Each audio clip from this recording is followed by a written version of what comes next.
Bien, queridos, entonces, bueno, les decía, devolvámonos a los lugares.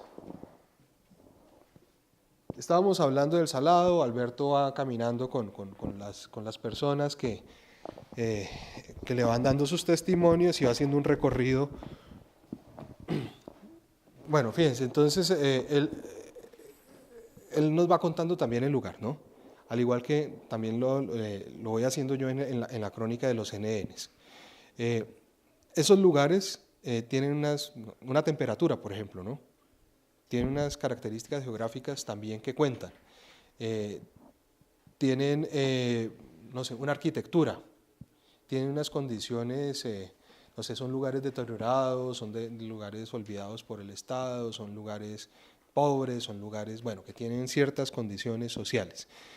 Eh, ¿Qué sucede? Les voy a poner el ejemplo y puede que les suene un tris absurdo, pero tiene todo el sentido. Eh,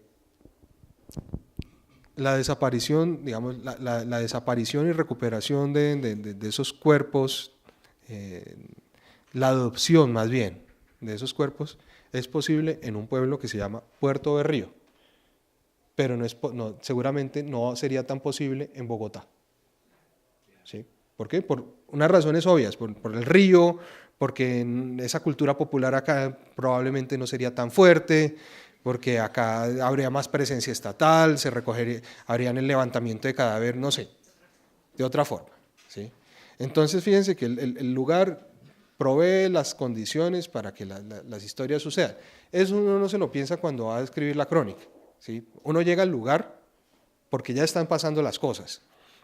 Sin embargo, es bueno tenerlo en cuenta. Es bueno tenerlo en cuenta porque, bueno, sucede, Juan Manuel Montes, mi guía, campesino rollizo y taciturno, que se ha pasado la vida sembrando tabaco, asiente con la cabeza. Cae la tarde del sábado, empieza la sonata de cigarras. Fíjense, estamos hablando del lugar, ¿no? El sol ya se ocultó, pero su fogaje permanece concentrado en el aire. Mi acompañante cuenta entonces en este punto, en el que estamos ahora, más o menos aquí, en mitad de la cancha, los paramilitares torturaron a Eduardo Novoa Alvis, la primera de sus víctimas. Le arrancaron las orejas con un cuchillo de carnicería y después le embutieron la cabeza en un costal. Lo apuñalaron en el vientre, les descerrejaron un tiro de fusil en la nuca. Al final, para celebrar su muerte, hicieron sonar los tambores y gaitas que habían sustraído previamente de la Casa de la Cultura en los alrededores desolados de este campo de microfútbol. Perdón, en los alrededores desolados de este campo de microfútbol apenas hay un par de burros lánguidos que se rascan entre sí las pulgas del espinazo.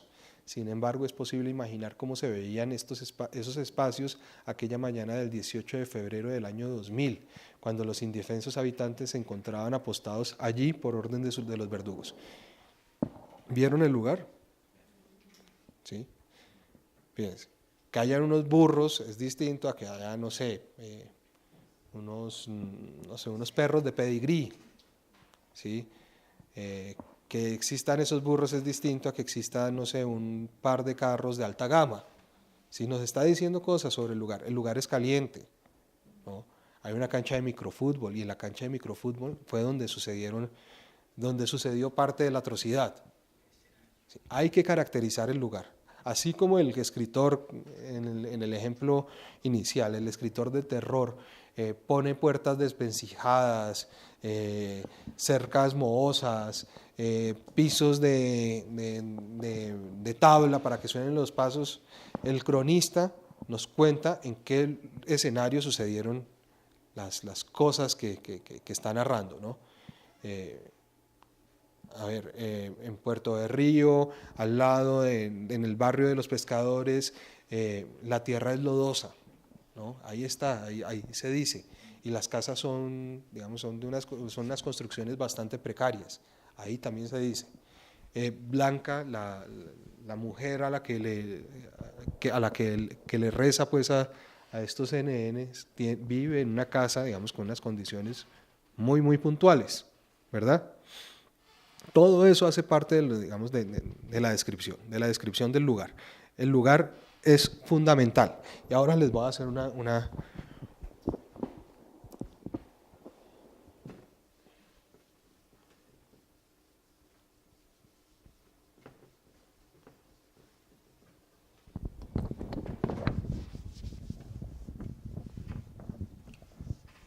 Vamos a hacer una consideración sobre cómo funciona el lugar, dependiendo también del género. Alguien defíname el perfil, más o menos cuál es la principal característica del género del perfil.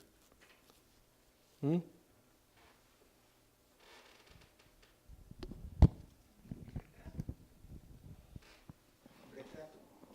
Sí, de una persona, de una persona.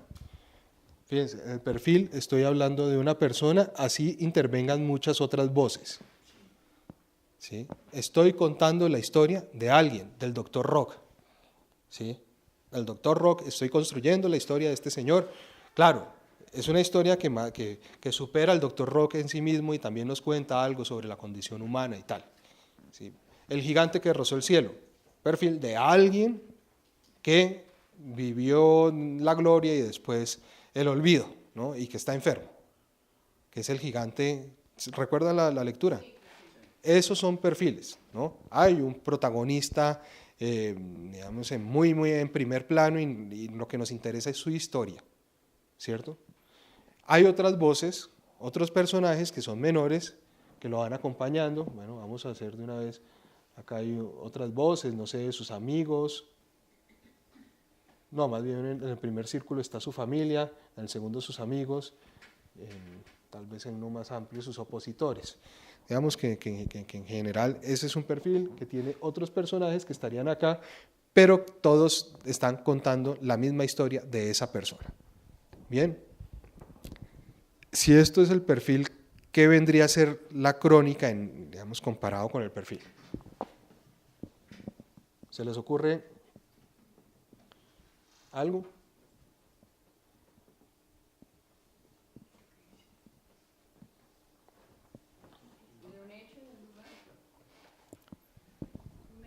A ver, si el perfil tiene un personaje principal, la crónica también tiene un solo personaje principal. No necesariamente, ¿cierto? La crónica suele abarcar a más personajes, suele, ¿no?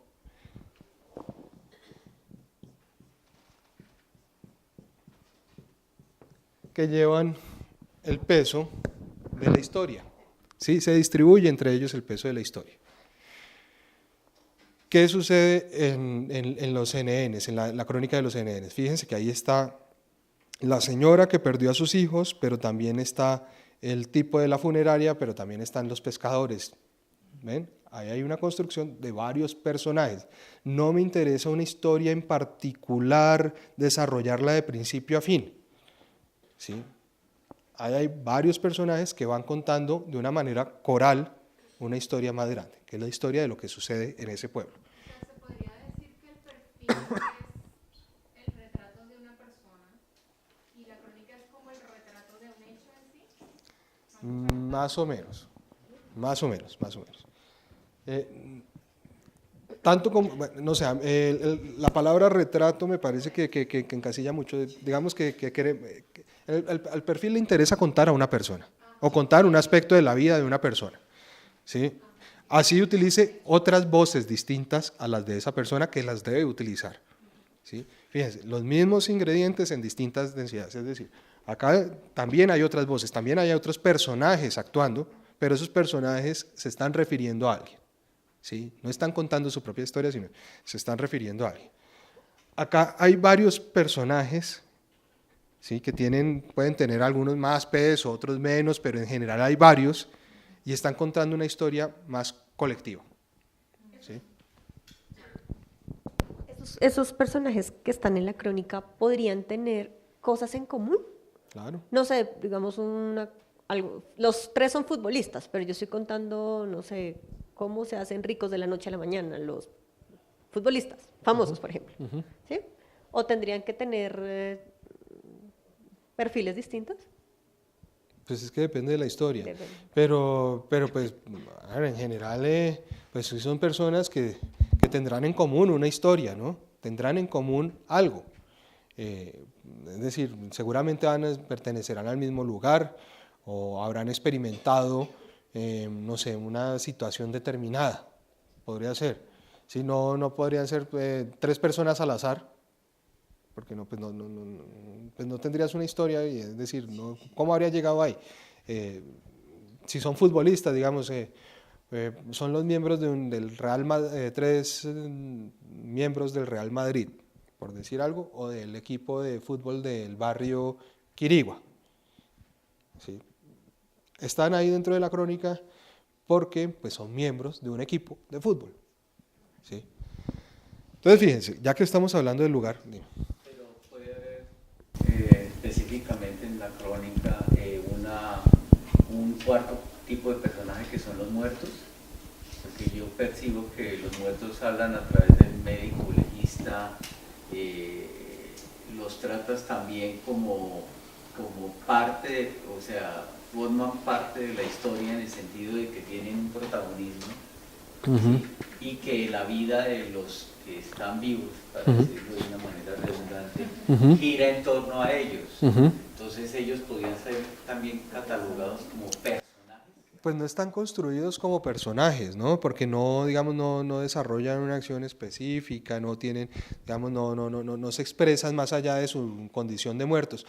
Pero yo podría sí tomar esa decisión, ¿no? Construir, no sé, agarrar uno de los muertos, este man era tal, le había pasado esto, llegó ayer, ¿sí? Y seguir, digamos, el camino de ese muerto, de ese cuerpo.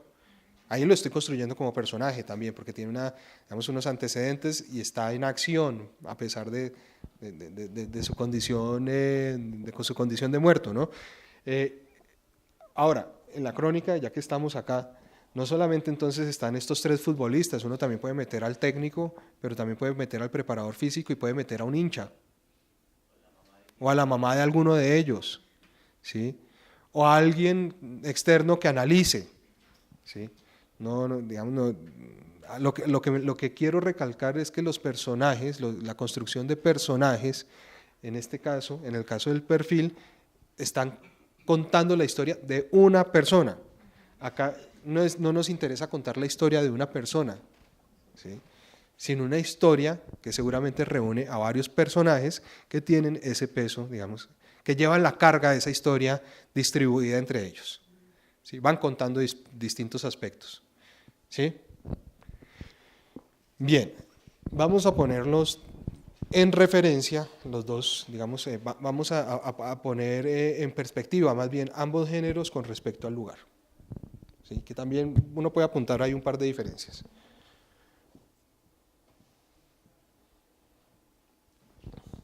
¿Por qué a mí me interesan los lugares en el perfil? Piénsenlo. ¿Por qué si yo voy a entrevistar, te voy a entrevistar a ti, ¿cuál es tu nombre? Serena. Serena, ¿qué haces? Estoy haciendo un voluntariado aquí en Colombia por una ONG colombiana como asistente de comunicación. Ok, bueno. Resulta que a mí me pareció bien interesante tu actividad en ese voluntariado y me parece, ¿de dónde eres? Italia. Me parece llamativo que una italiana se venga a Colombia a trabajar, no sé, en una obra social. Voy a contar tu historia. ¿Sí? Entonces tú tienes un pasado definido, no sé, naciste en tal ciudad italiana, no sé qué, te estudiaste tal cosa, todo eso me lo cuentas, ahora vives, voy a inventarme tu vida porque no...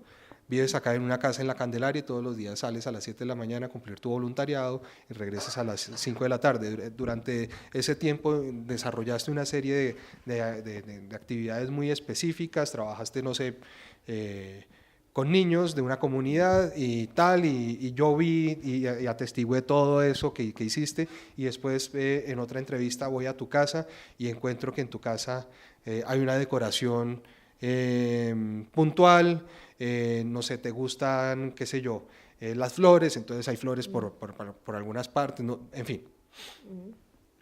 El lugar, ¿será que tu casa me está contando algo de ti?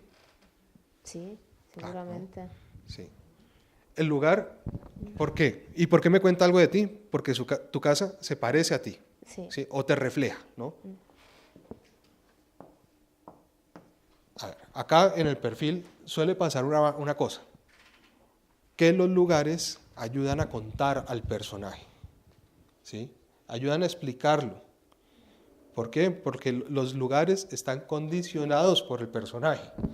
Vamos a ponerlo con alguien, no sé, un artista.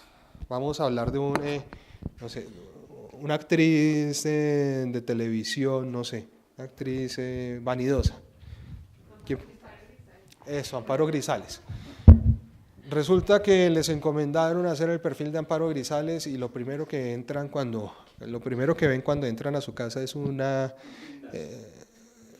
bueno, puede ser un gimnasio. Bueno, estaba pensando en una foto de ella misma de una dimensión ridícula, pues, de pared a techo y larga, ¿no? Que existe esa foto me está hablando de la vanidad, ¿no? Me está hablando también de cómo se percibe ella misma, ¿no? El lugar se está convirtiendo también en una expresión de su personalidad, ¿no? El lugar está condicionado por ella. Tiene ese gimnasio. ¿Por qué? Porque ella valora mucho su cuerpo y tiene que estar en forma para, digamos, continuar siendo una mujer atractiva, ¿no? Y continuar trabajando y continuar, digamos, incrementando ese mito de esa mujer que no envejece, ¿no? Y tiene una cantidad de cremas también. Y mientras uno está entrevistándola, pone una canción determinada. No sé, puede que dé la situación y preciso esa canción es, voy a decir una tontería, Like a Virgin de Madonna. Es una cosa meramente incidental, pero yo también puedo empezar a interpretar esa realidad, ¿no? Fíjense, ahí hay una cantidad de elementos que constituyen el espacio en el que se mueve esa persona. El espacio en el que se mueve Serena. No sé, ¿cómo es tu casa? Aquí en Colombia. No, escoge la que más te represente, la de Italia, por ejemplo. Sí, de Italia es como tengo una habitación rosada con tibuco negro, con flores. Tiene un dibujo de flores, de una luna y pues después están 3 espejos y bueno, muchas ropas. Bueno, por lo que dices, claro, me estoy arriesgando acá un montón, pero yo podría decir, bueno, eres una persona con mucho sentido de lo femenino, de, no sé, el rosado, hay flores, delicada, no sé, puede que me esté equivocando, no importa, digamos, es un ejercicio especulativo. Ahí te reflejas de alguna manera, y ustedes piensen en sus habitaciones, en sus casas, los reflejan, ¿sí? Se parecen a ustedes. ¿Qué pasa? Bueno, y tienen valor narrativo porque le ayudan al cronista a entender también el mundo en el que se mueve ese personaje. Sí, uno lo construye. El mundo en el que se mueve Silvina de Pollita en Fuga, ¿no? ¿Se acuerdan de Silvina? Silvina, la pollita en fuga. Es el mundo de Lampa, del crimen. Hay un motel horrible de mala muerte con un ventilador de esos de techo que gira con un sonido oxidado y entra la policía y la agarra a patadas, ¿no? Y ella les dice ratiputo, no sé qué, y bueno, el mundo del gigante, una casa cuyos muebles y cuyos, la cocina y baño, y es decir, habitaciones tienen unas dimensiones extraordinarias porque ahí vive un tipo de 1,40 m, ¿no? El mundo del Dr. Rock, un mundo que parece que se hubiese quedado, o el mundo no, el apartamento del Dr. Rock, un apartamento que parece que se hubiese quedado suspendido en el tiempo, ¿no? Donde las puertas son de fuelle como eran las puertas de los 70, las paredes están forradas en madera, es decir, es un tipo que se ve reflejado también, y la premisa está también a lo largo del perfil, este tipo no, los años en este tipo solamente implican desgaste, no cambio, ¿no? Y es un tipo que jamás cambió. Ahí está, digamos, lo que nos dicen los lugares sobre el personaje. Ahora, ¿qué pasa en la crónica? Pero el lugar no es más importante en el perfil que en la crónica. Cioè, en la crónica no es más importante el hecho que un lugar es. Porque No. el perfil Cioè, sì, con los lugares te cuenta más de las personas que tú quieres describir, que de que tú quieres hablar. Pero en la crónica no es más importante el hecho. ¿Que el lugar? No, pues probablemente sí, es decir, uno llega al lugar porque hay unos hechos puntuales, ¿no? Es decir, yo llego a Puerto de Río porque allá adoptan muertos. ¿Sí? No llego a Puerto de Río cazando una historia, ¿sí? A ver qué sucede. No, llego porque hay un hecho interesante que me llamó la atención. ¿Sí? O, no sé, voy a una ranchería en La Guajira porque, no sé, porque le están pasando mal porque no tienen agua. ¿Sí? Voy a la ranchería no por ir a la ranchería, sino porque no tienen agua y entonces ahí hay una historia sobre sobre la escasez. ¿Sí? O voy a una Comic Con, ¿sí? Para cambiarles también los escenarios, porque me interesa cómo viven los fanáticos. Las Comic Con son las convenciones de los amantes de los cómics, porque me interesa que, no sé, contar por qué alguien vive más en la fantasía que en la realidad. ¿Sí? Porque ellos son... Eso depende de la crónica. ¿Qué? Por ejemplo, en Dangond. Un segundo. Ajá, Un sí. segundo. Lo de Silvestre Dangond no es una crónica, Mira. no es una crónica, es una diatriba, acuérdense. Ah, sí, es una diatriba. Ajá. Sí. Pero mira que ahí en esa diatriba había que presentar y potenciar al personaje. Y la dedicatoria va toda en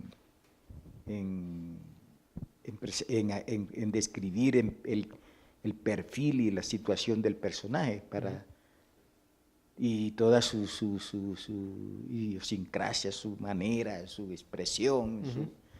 Me parece que eso había que resaltarlo ahí en ese caso. Sí, pero particular. es un ejercicio de escritura distinto, ¿no? Es una diatriba y lo que pretende es atacar a un personaje, no pretende entenderlo tampoco, sino pues de expresarlo básicamente.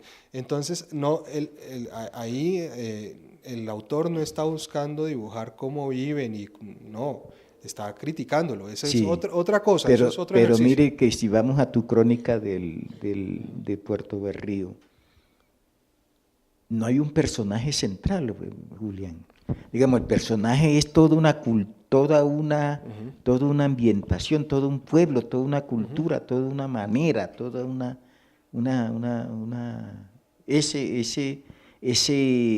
¿cómo digo?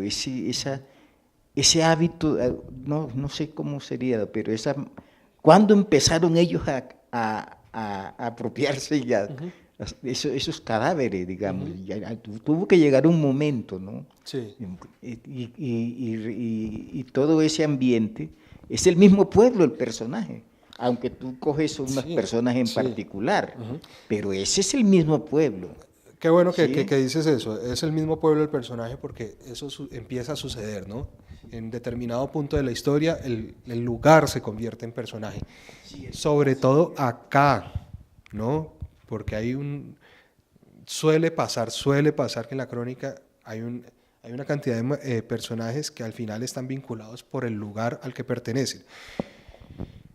Y no es tan extraño, pónganlo en estos términos. En la vorágine, ¿recuerdan la vorágine? La selva se termina convirtiendo en un personaje porque también tiene carácter, también pone las condiciones, en fin. En El Viejo y el Mar, el mar también, digamos, tiene un protagonismo violento, ¿no? Los lugares, que en este caso, digamos, si acá el lugar se parece a su dueño, por decirlo como el refrán, como las cosas se parecen a su dueño, acá podría suceder algo un poco más o menos inverso.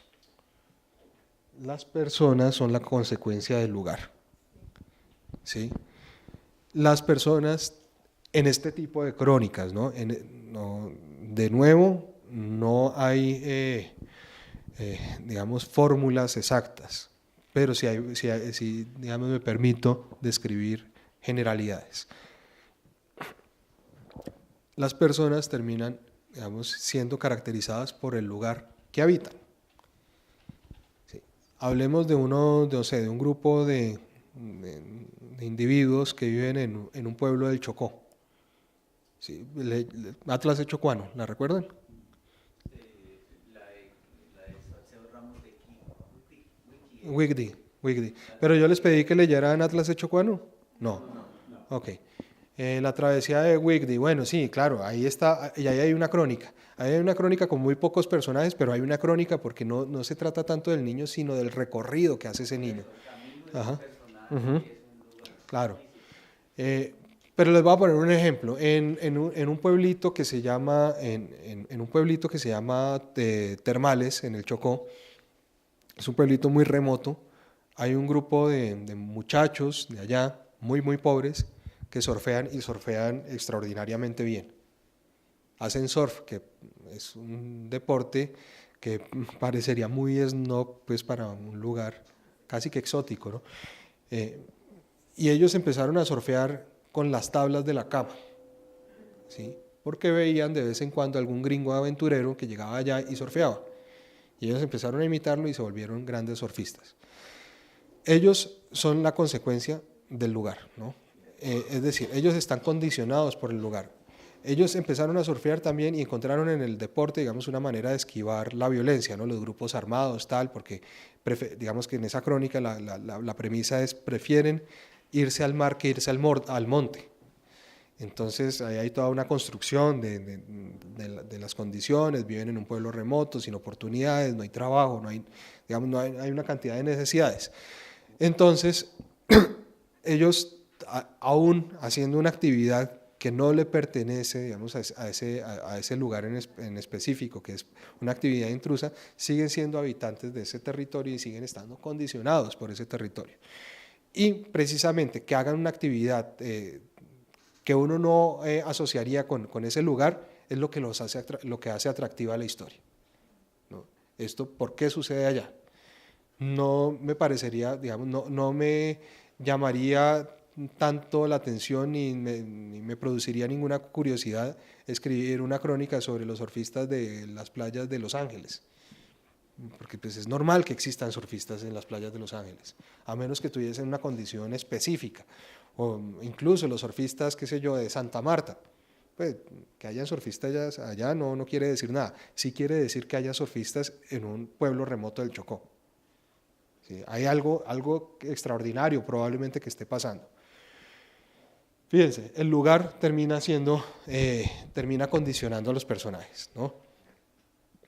Estábamos pues pensando, hay varias de las crónicas que se han mencionado y que hemos leído en el club, entonces pues muy chévere. No sabemos cuál es esa última a la que estabas haciendo referencia de los surfistas del Chocó.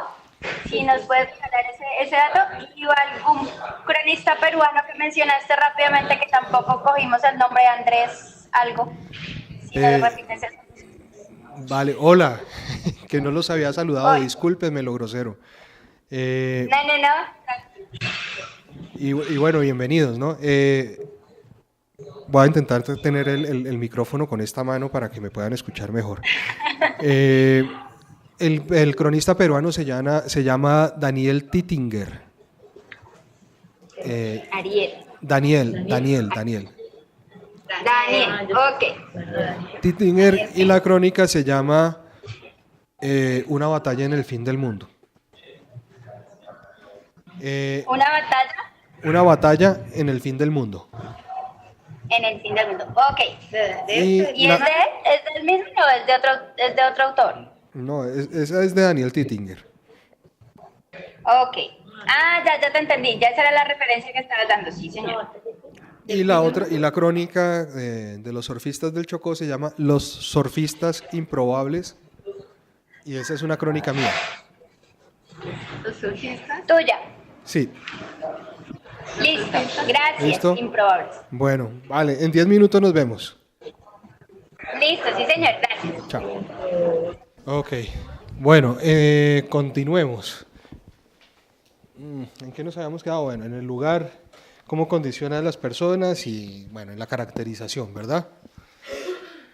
¿Hasta ahí alguna pregunta? ¿Se les había quedado en el tintero ¿Alguna cosa que quisieran preguntar? Dale. La pregunta es, como nosotros estamos enfocados, o bueno, ese es el espíritu original, el hacer Sí. crónicas sobre los humedales, Sí. tendríamos tarde o temprano que tomar la decisión de que el humedal sea el protagonista o sea el espacio para contar una historia. Ajá. ¿Sí?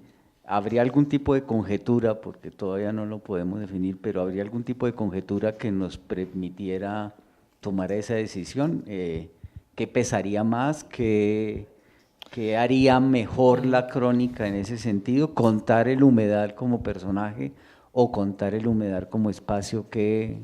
Es que depende tanto de la historia que encuentres, porque, qué sé yo, tú puedes decidirte contar, no sé, te encontraste que dentro del humedal La Conejera hay una persona que cuida ese humedal y que tiene una labor valiosísima y te decidiste hacer un perfil. Sí, Sí. entonces, pues sí, obviamente el humedal va a estar presente en la medida en que vas a hacer unas descripciones atmosféricas, pero lo importante es el trabajo que ella hace por el humedal, no tanto, digamos, cómo el humedal afecta a su vida. Ahí hay una decisión, o puedes encontrar que lo que quieres es contar la historia de unos observadores de aves. Hoy es observación de aves, ¿no? Unos observadores de aves que han encontrado, qué sé yo, una especie distinta en el humedal Tibanica, ¿sí? Y ahí el humedal cobraría una importancia violenta. De hecho, el ejercicio que les voy a proponer va a ser muy en esa vía. Que vayan bueno, ustedes escogerán el lugar, pero los voy a animar a que sea un humedal. Listo, gracias. Bueno, no, lo voy a dejar en la lectura. Bueno, todo esto, ¿por qué? Fíjense que hemos hablado personas, lugares y acciones, ¿no? Esos son los tres elementos consecutivos de la escena.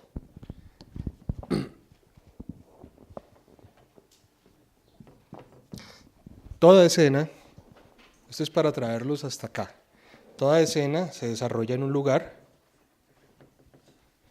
toda escena tiene personajes y en toda escena sucede una acción.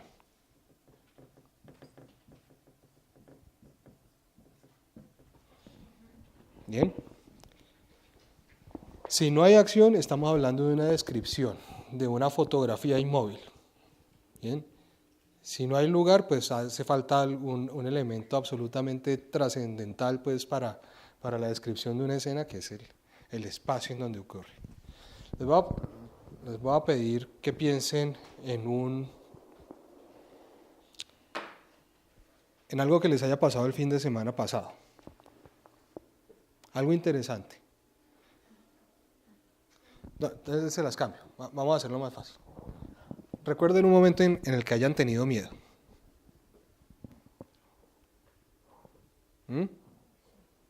Para continuar con el terror.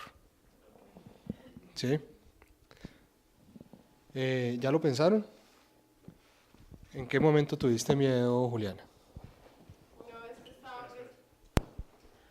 Una vez que estaba presentando un examen supletorio y pues teníamos derecho a sacar unas hojas para hacer los borradores. Y en una de esas había un resumen y yo no la podía voltear porque, o sea, yo no quería hacer copia. De hecho, el mío se me pasó después cuando la miraron y era como una lista de cosas que tenía que comprar. Pero el susto de pensar que eso fuera el resumen para esa materia y que me la pidieran para verlo, yo dije, me van a recontramatar. Ok, eso convertido transformado en una escena sería del siguiente orden. Estaba yo ese día en el salón, o en una oficina, o en un salón de clases, porque si estás No, en un fue en parcial. una oficina, pues En una porque oficina, era supletorio. sí, frente a un profesor que me tiene vigilada, el tipo está al otro lado del escritorio y yo tengo una serie de hojas encima de mi pupitre. Fíjate, ahí está el lugar, ahí están los personajes, profesor, Sí. tal.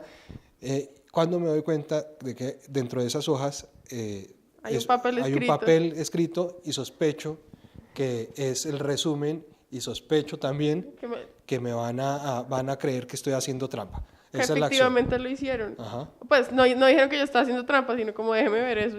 eso. Bueno, fíjense, ahí está la acción. Les voy a contar otra historia. Puede ser de cualquier orden, de cualquier orden del miedo, en el espectro del miedo, pues.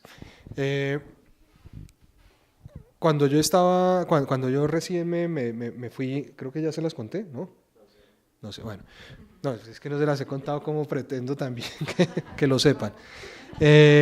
Cuando yo recién me fui a vivir solo, yo tenía 24 años.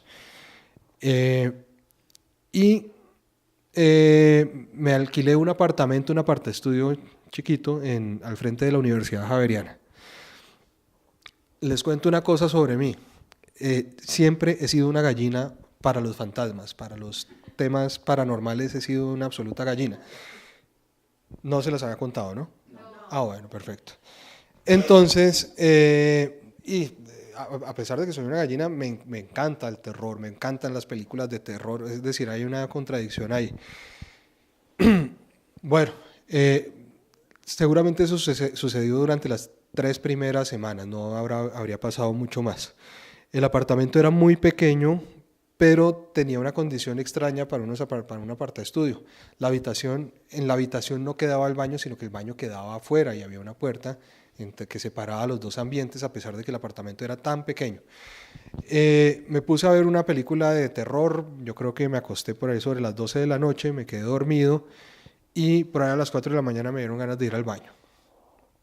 Me levanté, estaba oscuro, pero pues era tan reducidas las dimensiones que no tenía que prender la luz pues para transitar por ahí. Cuando fui a abrir la puerta, cuando giré la manilla y jalé, sentí que la puerta se devolvía. Entonces jalé más duro y la puerta se devolvió más duro. Había algo que me impedía abrirla y que me jalaba de vuelta. No solamente que me impedía, que me obstaculizaba, sino que me hacía oposición. Entonces, sí, claro, entonces empecé cada vez de una manera más frenética a jalar y a jalar y a jalar. Es decir, la puerta se abría, pero se devolvía, y se abría y se devolvía, hasta que en algún momento tiré un manotazo y prendí la luz y me di cuenta que entre la puerta y el piso había quedado un saco que yo había tirado. Entonces ese saco hacía una fricción pues que hacía que se devolviera. Claro, es chistoso porque no había tal fantasma, ¿no? Yo pensé que había un fantasma, pero el miedo fue real, Fíjense que ahí hay una construcción de un escenario que permitió que ese miedo, esa situación se diera. Cuéntenme una historia de miedo. No, cuéntenme una de ustedes, es la condición. Porque es que vamos a armar escenas. Necesito que la sepan bien. Cuando yo estaba muy niño, yo soy de Honda Tolima. Sí. Entonces hay un balneario, obviamente, en el río Gualí. Y hay un sector que se llama Cajitas. Yo quería aprender a nadar.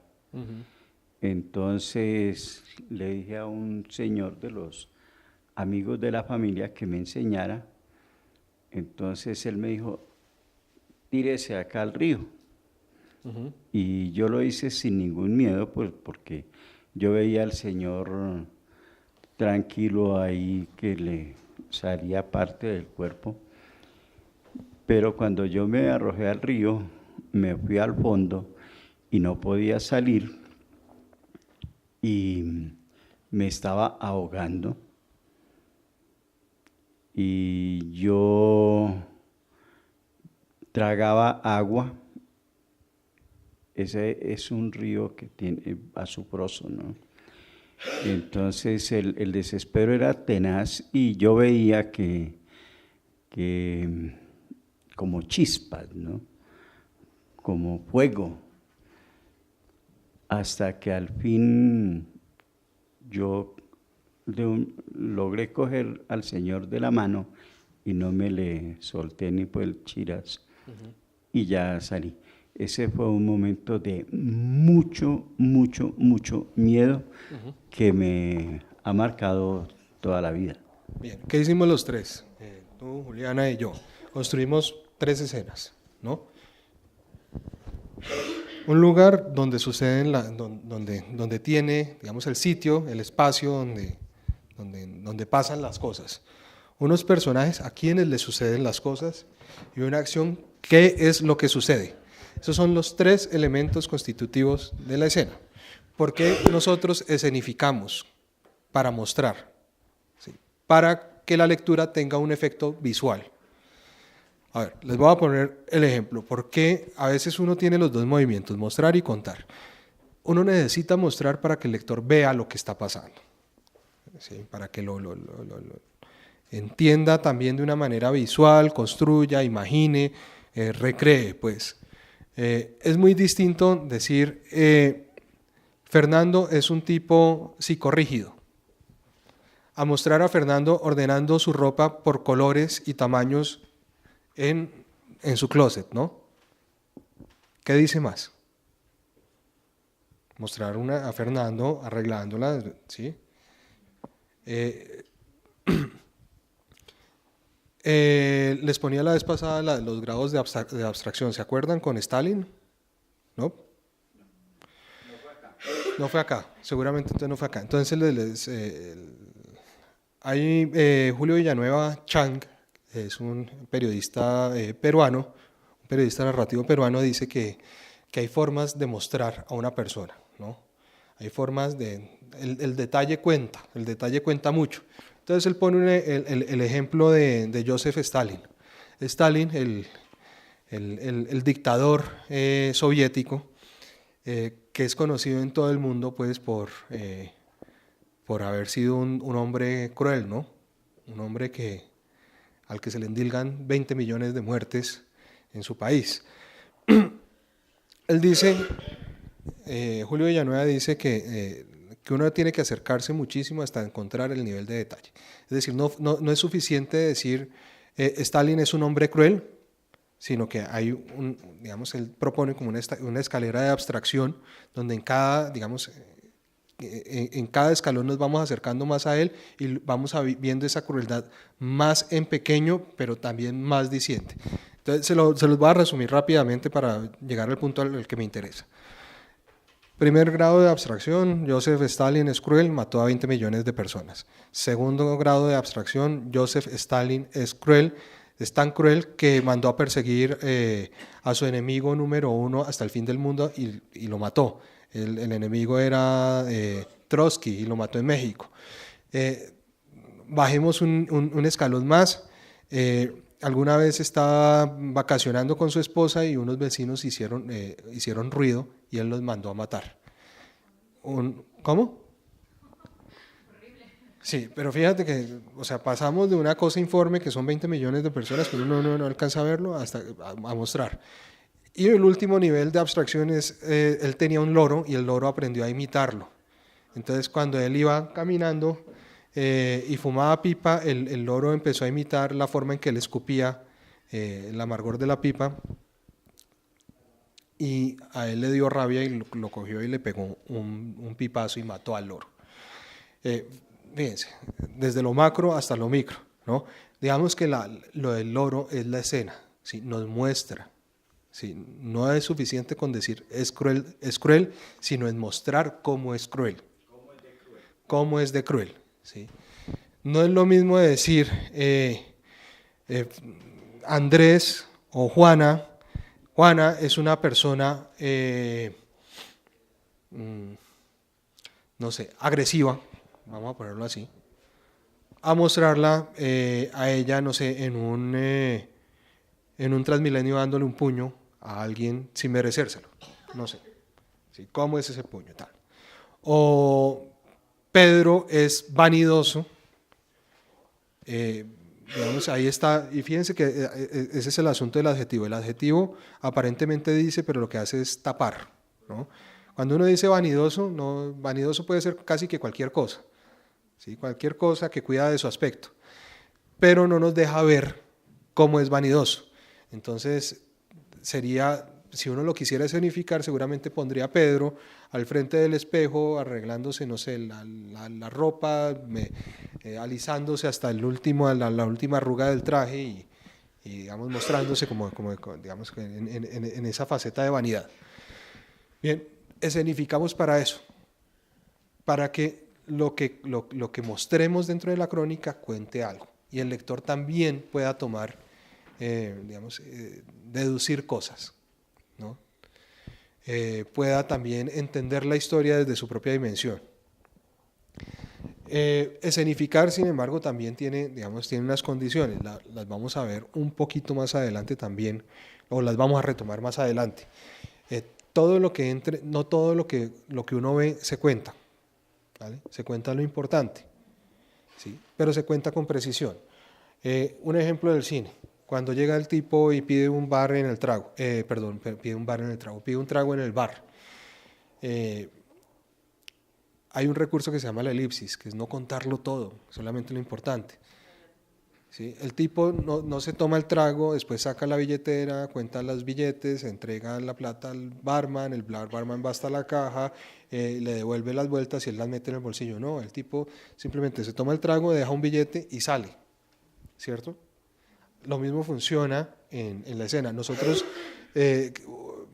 vamos a mostrar al Dr. Rock en su casa. Yo no lo voy a mostrar desde que abre con la llave, prende la luz, no, hay que quitarle las partes aburridas. Voy a mostrar lo importante del Dr. Rock, voy a mostrar las escenas que valen la pena mostrarlas y esas sí las voy a contar con cierto detalle, ¿sí? o con mucho detalle si es necesario. Cada escena debe decir algo, ¿sí? Hay dos tipos de frases en un texto, dice Kurt Vonnegut.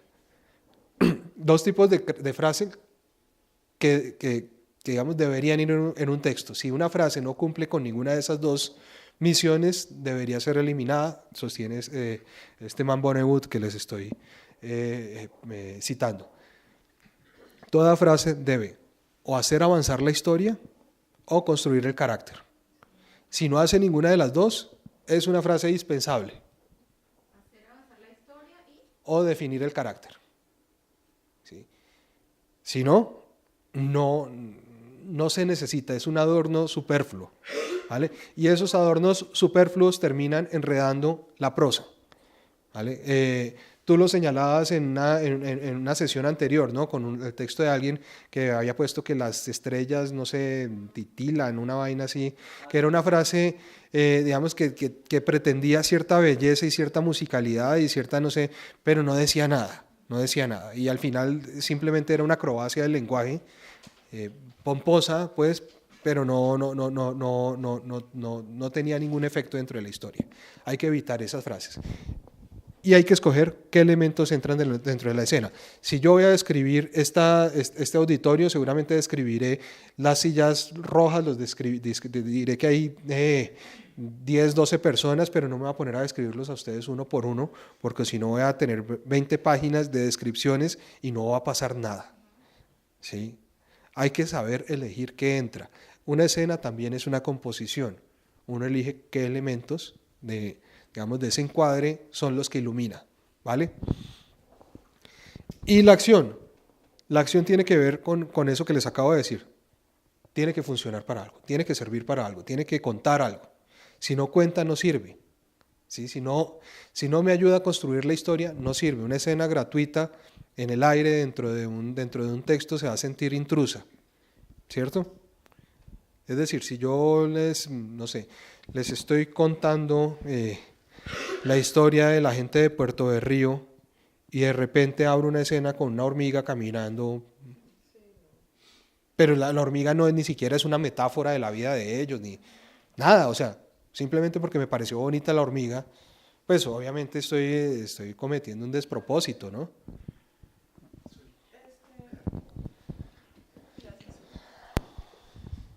Entiendo que la frase o hace avanzar la historia o define el carácter. Es decir, la crónica tiene que ser muy concisa para mantener la atención de quien está leyendo, pero no entiendo en este sentido en qué momento se puede contextualizar al lector. Es decir, creo que hay historias que están lo suficientemente bien contadas para que uno entienda todo lo que tiene que saber solo a partir de una escena y a partir del momento en que lo empieza a contar. Sí, no, pero espérame. No, estamos hablando de escenas, no que toda la crónica tenga que estar sostenida en escenas. No, solo en qué momento se debería hacer ese contexto. Toda crónica tiene que llevar contexto, ¿sí? Para eso son los datos. Qué sé yo, la crónica de los CNN lleva el contexto, no sé, dice en Colombia desaparecen tantas personas al año, no sé qué, le dice sitúa al lector en un contexto muchísimo más amplio al del pueblo, ¿no? Se preocupa por explicar una violencia que es más grande, se preocupa por explicar los mecanismos de una violencia, eso es contexto. No, digamos, de nuevo, no existe una fórmula exacta de se contextualiza en el tercer párrafo. No es posible. Se contextualiza cuando se deba contextualizar. Pero siempre es absolutamente necesario que el lector entienda también cómo se ubica eso que estás contando en el mundo, si lo quieres así. ¿Sí? El ejemplo otra vez con Luis. Luis es maestro, que era lo que me estaba inventando, ¿no?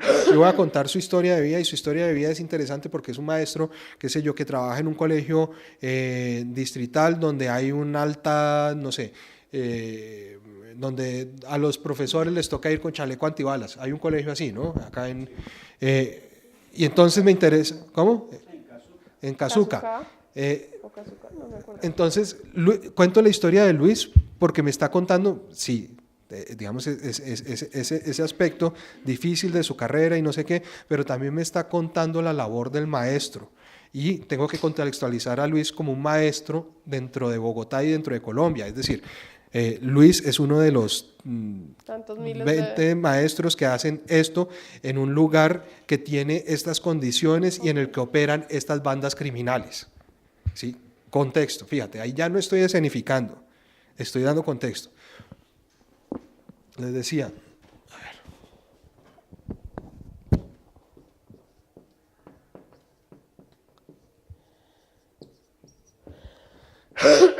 contar y mostrar son dos movimientos dentro de un texto. Uno cuenta, generalmente le dicen, no cuente, muestre. No, un texto no se puede sostener solamente mostrando porque sería un texto demasiado prolongado y tal vez no sería efectivo. Uno combina las dos, cuenta y muestra, cuenta y muestra. ¿Sí? Pero eso no quiere decir que primero cuente, después muestre, después cuento, después muestro. No, se cuenta y se muestra dependiendo de la intención. Bueno, hay unos personajes a los que les suceden cosas y esas cosas son las acciones.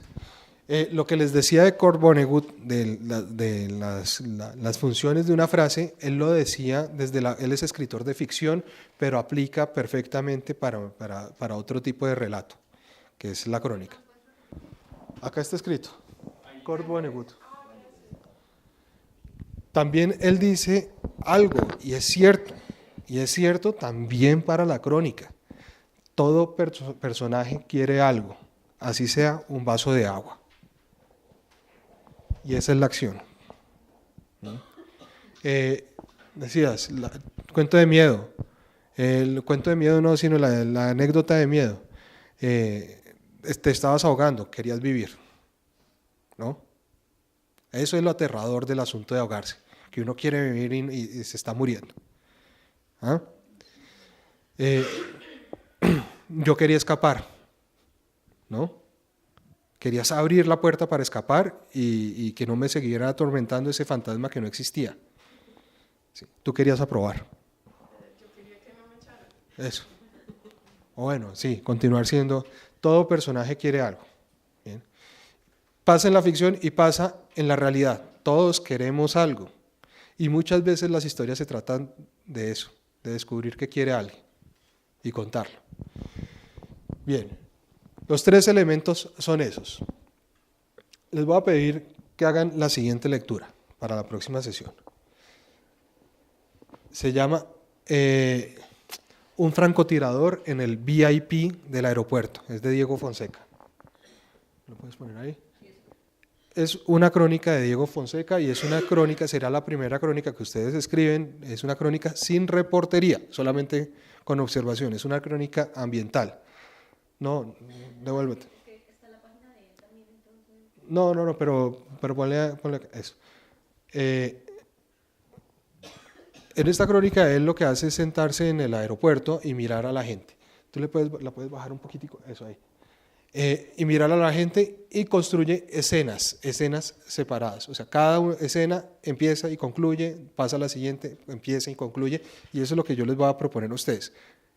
Van a ir ya sea a un humedal o otro espacio donde sucedan cosas y van a construir 5 escenas de ese lugar que cuenten cómo respira ese lugar, que me cuenten ese lugar sin necesidad de investigar, solamente observación. Para la próxima sesión la idea es que lo traiga.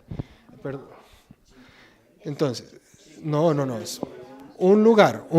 Ustedes van a un lugar, a la plaza de mercado o al humedal de La Conejera. Sobre un lugar, no un humedal. Lo que quieran. Si quieren hacerlo sobre un humedal, pues sería tanto mejor, ¿no?